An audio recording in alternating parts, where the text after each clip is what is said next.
name is Beso Mikaberidze, and I'm a PhD student at Georgian Technical University. And first of all, I want to thank to ICNLSP conference and organizing committee for this wonderful opportunity. And I'm excited to present you our paper that compares different tokenization methods for Georgian language. The co-authors are Temo, Saghinadze, Guram, Mikaberidze, Raphael, Kalandadze, and me, myself, with senior contributions by Pkhakadze, Josef one Genabith, Simon Ostermann, Lonneke Plas, and Philipp Müller was also supervising our project. This research was partially supported by the European Union under Horizon Europe's Project A. A few words about Georgian language itself. Firstly, it belongs to an entirely separate Kartvelian language family and has no known relation with any other language groups. Plus, it's written in its unique base alphabetical system and is morphologically rich. Comes with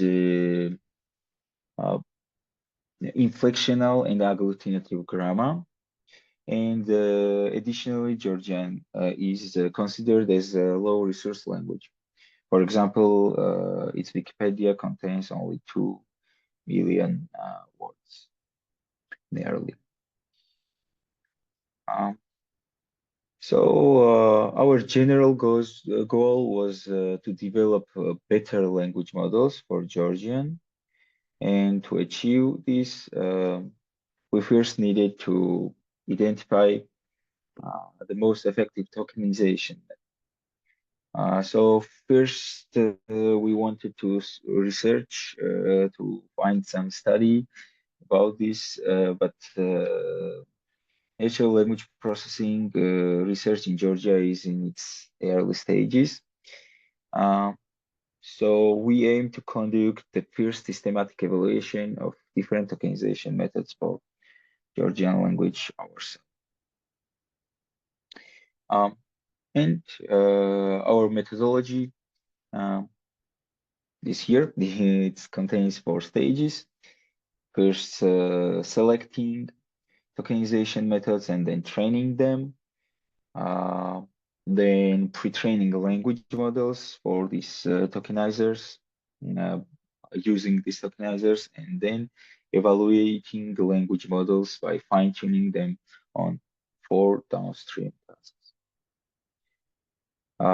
Let's run through these steps. And first is the selection process.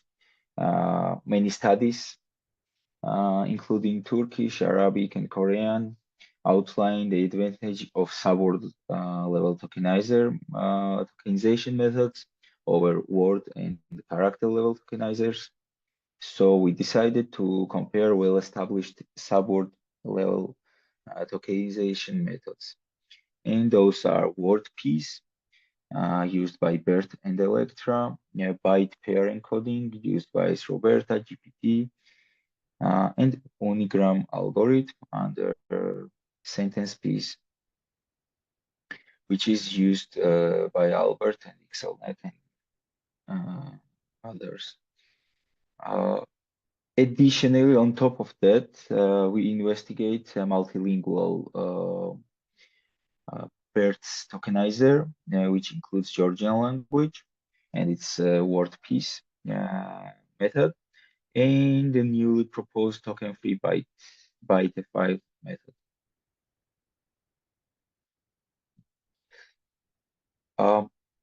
After selection of 3 different subword level tokenization methods, we trained them on Georgian corpus. And for each method, we trained 4 models by different vocabulary sizes to further explore the vocabulary size effects on tokenizers.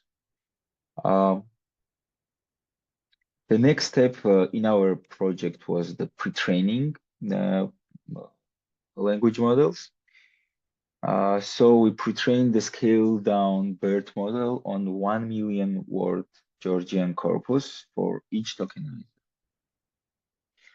We choose a smaller architecture and limited training because with smaller language models, it's easier to spot difference between tokenizers.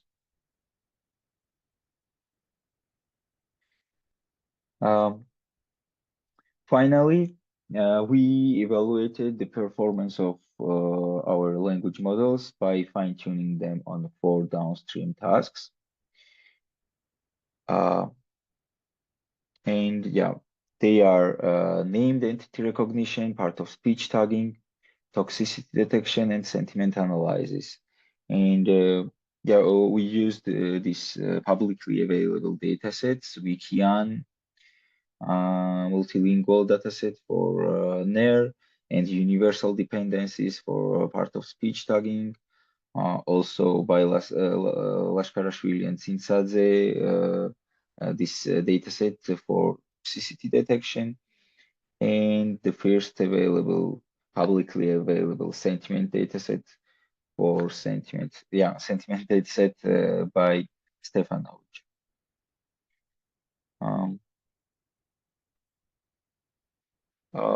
Now about our results.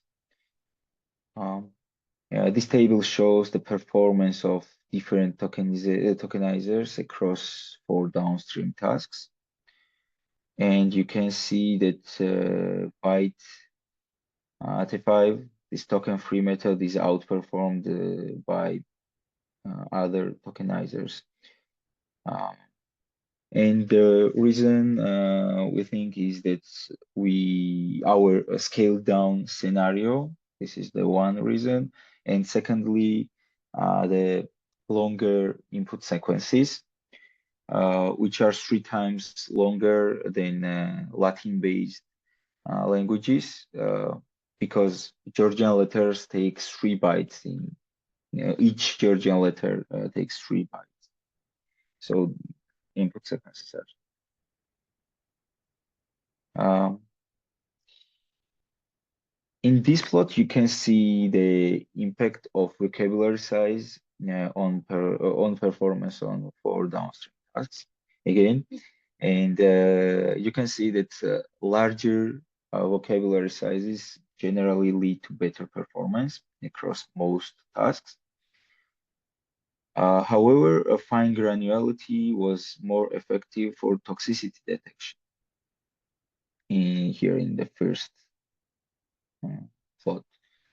And we think that this is because unknown toxic words were split into shorter subwords and consequently handled better with smaller vocabulary tokenizers.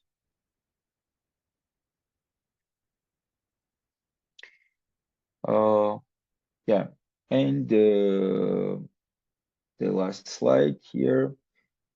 This is the comparison results for our toxicity detection approaches against the state-of-the-art by Lashkarashvili and Sinsadze. And we report accuracy and area under the curve, along with standard deviation across 5 cross-validation folds, where our scaled-down BERT established a new state-of-the-art for the toxicity detection task. And that's it. Thanks for your